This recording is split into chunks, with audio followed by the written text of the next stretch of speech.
In this video, we will talk about what is meant by a pure substance and a formulation. This is part of the GCSE chemistry topic, chemical analysis. A pure substance is made up of a single element or compound not mixed with any other substance. For example, table salt is a pure substance. It's made up of just a sodium chloride compound, nothing else, so it's pure. An example of a substance that is classed as impure would be milk.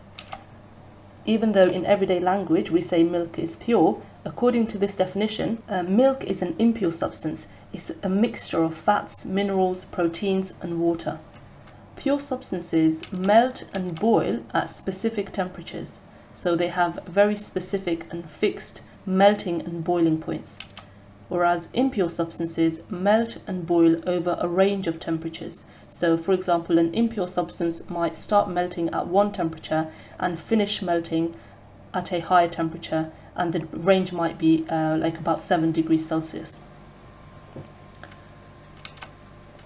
Here are the graphs to show this. So this first one is for a pure substance. It starts off as a solid, it starts melting at this temperature and becomes a liquid.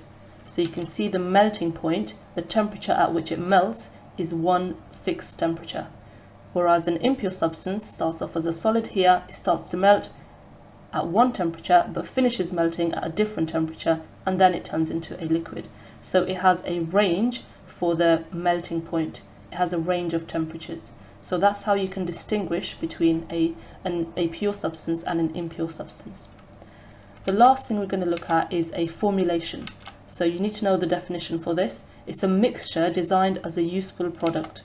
It's made up of chemicals that are added in carefully measured amounts, and each chemical has a specific purpose.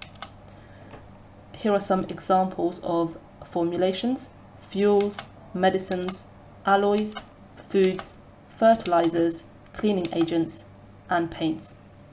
Okay, so this is the end of this video. Thank you for listening. Please like this video and subscribe if you found it useful.